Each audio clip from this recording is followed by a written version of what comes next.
It's June 17, 2016, and the cryptocurrency world is about to witness one of the most devastating attacks in blockchain history. Ethereum, the promising new platform that was supposed to revolutionize smart contracts and decentralized applications, is facing an existential crisis. In just a few hours, a single line of code will drain millions of dollars and nearly destroy the entire Ethereum ecosystem. This is the story of how the DAO hack almost killed Ethereum before it could truly begin. Picture this. You've just invested your life savings into what seems like the future of finance. The Decentralized Autonomous Organization, or DAO, has raised over $150 million in what was then the largest crowdfunding campaign in history. Smart contracts were supposed to eliminate human error and corruption. Code was supposed to be law. But what happens when that very code becomes your worst enemy? The morning starts like any other in the crypto world. Developers are coding, investors are watching their portfolios, and the Ethereum community is buzzing with excitement about the future of decentralized finance. Nobody knows that within hours, everything will change. A single unknown attacker is about to exploit a vulnerability so devastating that it will force the entire Ethereum network to make an unprecedented decision that challenges the very foundations of blockchain technology. Before we dive into the chaos that unfolds, let me paint you a picture of what the world looked like in early 2016. Bitcoin was still the king of cryptocurrency, but Ethereum was the ambitious young prince waiting to claim its throne. Vitalik Buterin, the brilliant young programmer behind Ethereum, had created something revolutionary. Unlike Bitcoin, which was primarily a digital currency, Ethereum was a programmable blockchain that could run complex smart contracts and decentralized applications. The concept was mind-blowing. Imagine being able to create organizations that run entirely on code, with no central authority, no CEO, and no board of directors. These decentralized autonomous organizations could theoretically operate forever, making decisions based purely on the code that governed them. It was the ultimate expression of the cryptocurrency movement's core philosophy: eliminate the middleman and trust the math. This is where our story's main character enters the stage. The DAO wasn't just any smart contract. It was the poster child for everything Ethereum promised to deliver. Launched in April 2016, the DAO was designed to be a decentralized venture capital fund. Token holders could vote on which projects to fund, and profits would be distributed back to investors automatically through smart contracts. No traditional venture capitalists, no lengthy approval processes, just pure democratic capitalism powered by code. The numbers were staggering. Within just 28 days of its launch, the DAO had raised over 12.7 million Ether, worth approximately $150 million at the time. This represented about 14% of all Ether in existence. The crypto world was watching in amazement as this experiment in decentralized governance captured the imagination of thousands of investors worldwide. But here's where things get interesting, and frankly, terrifying. The DAO's code was supposed to be immutable and perfect. After all, that was the whole point of smart contracts. Code is law, they said. No human interference. No possibility of corruption or manipulation. The smart contract would execute exactly as programmed, and nothing could stop it. This unwavering belief in the perfection of code would soon become the DAO's greatest weakness. As the DAO grew larger and more valuable, it naturally attracted attention from all corners of the internet. Most of this attention was positive. Crypto enthusiasts saw it as proof that their vision of a decentralized future was not just possible, but inevitable. Traditional investors began to take notice of this strange new world where code could govern organizations. Tech journalists wrote glowing articles about the dawn of a new economic era. However, not all eyes on the DAO were friendly. In the shadows of the internet, hackers and security researchers were studying the DAO's code with intense scrutiny. They were looking for something that the creators had desperately hoped didn't exist: vulnerabilities. And unfortunately for everyone involved, they found exactly what they were looking for. The vulnerability that would bring down the DAO was hiding in plain sight.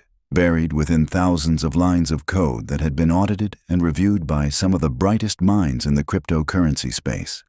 It was subtle, almost elegant in its simplicity, and absolutely devastating in its implications. This wasn't some complex buffer overflow or sophisticated social engineering attack. It was a logic error so fundamental that it would make security experts around the world question everything they thought they knew about smart contract security. What made this vulnerability particularly dangerous was its relationship to one of the DAO's core features, the ability for investors to withdraw their funds under certain conditions. The withdrawal mechanism seemed straightforward enough on the surface. If you wanted to exit the DAO, you could create what was called a split function. This would allow you to take your investment and create your own smaller DAO, essentially cashing out while maintaining the decentralized structure. The developers thought they had built the perfect system. Investors could leave whenever they wanted, and the code would handle everything automatically. But here's where the story takes a dark turn. The withdrawal function had a fatal flaw that would soon become legendary in the world of smart contract security. When someone initiated a withdrawal, the code would first send the Ether to their account, and only then would it update the internal ledger to reflect that the withdrawal had occurred. This might sound like a minor detail, but in the world of smart contracts, the order of operations is everything. Picture this scenario. You tell the system you want to withdraw your money. The system says okay and sends you the money, but before it can update its records to show that you've been paid, you quickly tell it again that you want to withdraw your money. Since the records haven't been updated yet, the system thinks you haven't been paid and sends you another payment. You can repeat this process over and over again, draining far more money than you originally invested. This type of attack had a name in the security community: a reentrancy attack. It was a well-known vulnerability in traditional programming, but somehow it had made its way into the most important smart contract on the Ethereum network. The implications were staggering. Anyone who understood this vulnerability could potentially drain the entire DAO of its funds. On the morning of June 17th, someone decided to do exactly that. The attacker began systematically exploiting this vulnerability, withdrawing the same Ether over and over again. But they weren't doing it all at once. Instead, they were methodically draining the DAO in smaller chunks, perhaps hoping to avoid detection for as long as possible. The first signs that something was wrong came from community members who were monitoring the DAO's transactions. They noticed unusual patterns in the withdrawal requests. Someone was making repeated withdrawals of exactly the same amount, far more than they should have been entitled to. The crypto community, always vigilant about potential scams and attacks, began to sound the alarm on forums and social media. As word spread about the ongoing attack, panic began to set in. The DAO held nearly 4% of all Ether in existence. If the attacker succeeded in draining all of it, the impact on Ethereum's price and reputation would be catastrophic. This wasn't just about the money, though that was certainly significant. This was about whether smart contracts could ever be trusted to handle large amounts of value. The Ethereum development team found themselves in an impossible situation. The whole philosophy of blockchain technology was built on immutability.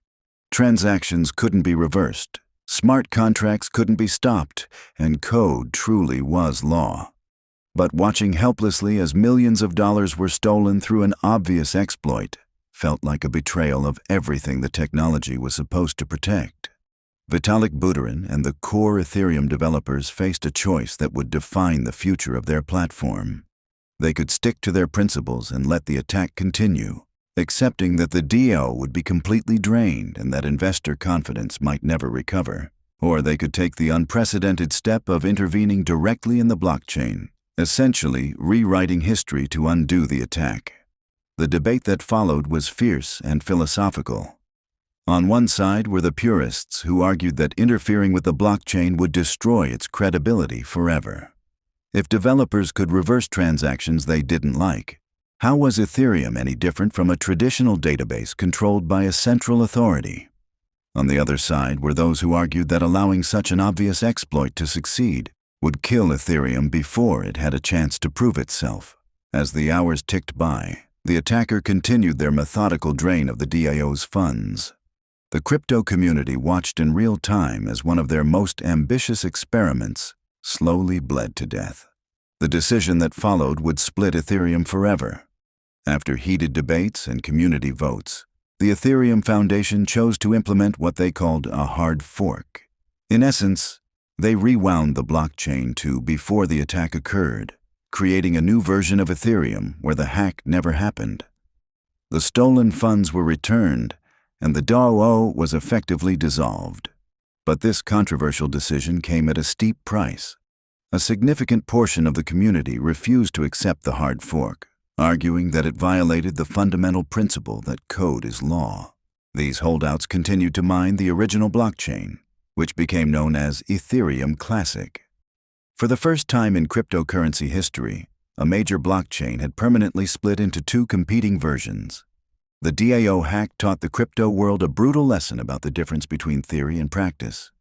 Smart contracts might be mathematically perfect, but they're written by humans who make human mistakes.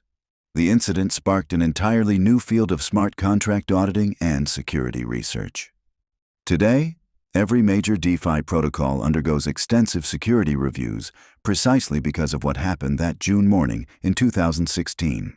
Ironically, Ethereum not only survived the DAO hack, but went on to become the foundation for a multi-billion-dollar decentralized finance ecosystem. Sometimes the most devastating failures teach us the most valuable lessons. The DAO died so that future smart contracts could live more securely.